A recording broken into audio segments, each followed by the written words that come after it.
Hey guys, Dr. Tice here. Dr. Jen. So today we want to talk about things that you can do from nature to help boost immunity. So a lot of people are saying take this, take that, and we'll probably do a video on things that you can incorporate from the exterior world, but today we want to focus on how you can use nature for your benefit. Right. So step one, eat light, eat simple. Eat to live, don't live to eat. Yes, the immune system is actually going to thrive if you eat less. So the more food that you're putting into the system, instead of healing yourself, going out and cleaning up the body, cleaning up, boosting the immune system, all that's going to be used to digest food. In a given day, 75% of your energy goes to just digesting food. So it's natural for the appetite to decrease. And so just go with that natural flow, decrease the amount of intake. It actually helps to boost the immune system. Yeah, and so this is a thing that you can do if you get sick to divert the energy to heal yourself, but also just as a pattern. I mean, it's okay to feast occasionally, but I think as an American that we've learned, and it's been in our culture, to feast for 3 meals a day, every single day. And that's just too much, and that plays a big role into our chronic disease that we're seeing. So I think it's okay, you know, on the weekend, have a little bit of an extra meal or a bigger meal, but in general, to keep your immunity high, eat light and eat simple. Yeah, if you want to boost the immune system, heal fastly, less food. Okay, so step number 2. Number 2. Sunbathe. The skin is the largest organ in the body. It's responsible for many things: respiration, detoxification, and probably one of its most important roles is it plays a huge role in vitamin D production. And as we know, vitamin D is strongly correlated with the immune system.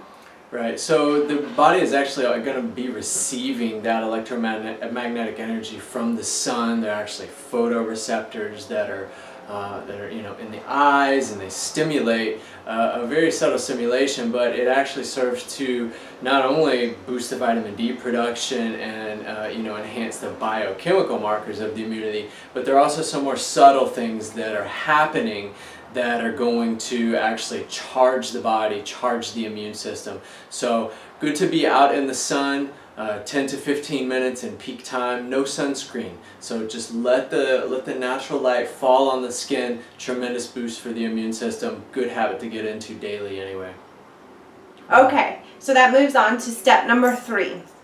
Drink clean, purified, energized water. And this sounds simple, drink water, but do you know most people don't drink enough water a day? And not only that, our water is dead. Unfortunately, with all the environmental toxins that we're exposed to, means that we have to put the filtration process of the water through rigorous machines and twists and turns, and it totally makes the water dead. There's no minerals, there's no bacteria, and if you're drinking tap water, there's tons of toxins still. So we'll get into an expanded version of what you should do for water, but I think the bottom line is make sure it's filtered, make sure it's clean, and remineralize it.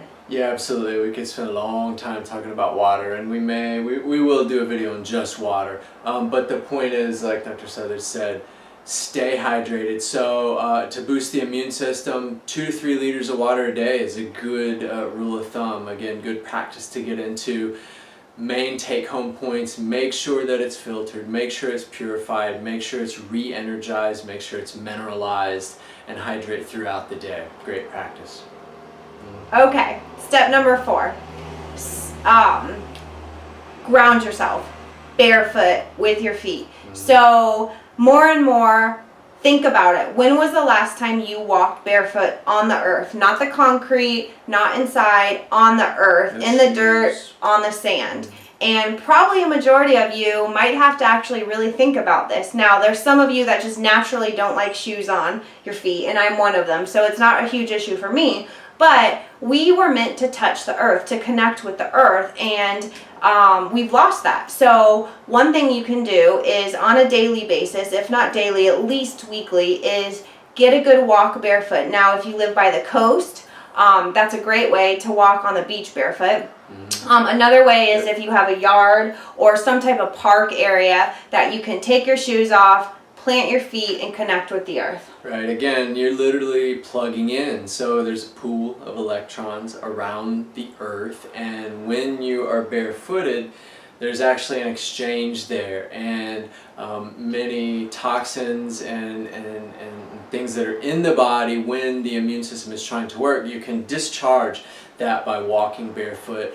The number one best thing to do is to submerge the body in water. So again, the ocean is going to be the best, but even things like showers are going to work.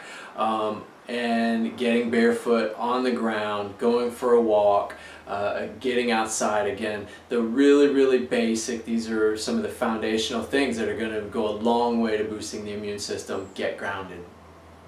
Okay, and finally, our last tip, take cold showers. Now, if you guys follow me on Facebook or Instagram, you can see that I'm pretty big on cold showers. And I used to say, end with cold showers. And if you're still not to that point where you can't take a full-on cold shower, it's best to end with shower. So when I say end, start off on hot, make sure to end with cold. Better yet, take a full cold shower. And the reason is actually pretty simple. Artificial heat, which comes from the warm water or the hot water, isn't natural. It causes the body to actually react and to get hotter. It causes the vital energy to drop, and it can increase fatigue. Yeah, when the body's overheated, basically disease products in the body are going to be increased. So as a tremendous stimulation for the vitality, for the vital force, and subsequently the immune system, the cold water has a tremendous effect on that. This is used to be really common practice as part of the nature cure and hydrotherapy principles. But number one, if this is new to you, end on cold. It's kind of like shutting the front door when you leave the house. End on cold, and eventually kind of work your way up to just doing that cold shower. Tremendous stimulation for the vitality, the immune system. Good practice. Now, I understand what you're saying. I was the person that liked the hottest shower possible. Everywhere I lived, I cranked that heater up to high as it would go. And the thing is I generally feel better taking a cold shower. I have experimented with the cold shower for a long time, but now I don't even turn on the hot anymore, and I love getting into the cold. I feel re-energized when I get out. I'm ready to start my day. I can think clear, and I just feel like superhuman. So give it a try. You never know, and I think you'll like it. Sure. So let's recap the top 5 awesome tips using Nature Cure to boost the immune system. Number 1, eat light, eat simple. Number 2, sunbathing. Number 3, clean, purified, mineralized water. Number 4, get grounded, get healthy. And number 5, end on the cold, always. Great. So I hope you enjoyed this video. Stay tuned, because we will continue with our series on how to boost immunity. And I'm sure each of these topics on their own we can expand in one video onto itself. Right, so be sure to like the video, share the video, leave your comments down below, and stay tuned. We'll see you guys next time. Okay, bye. Bye.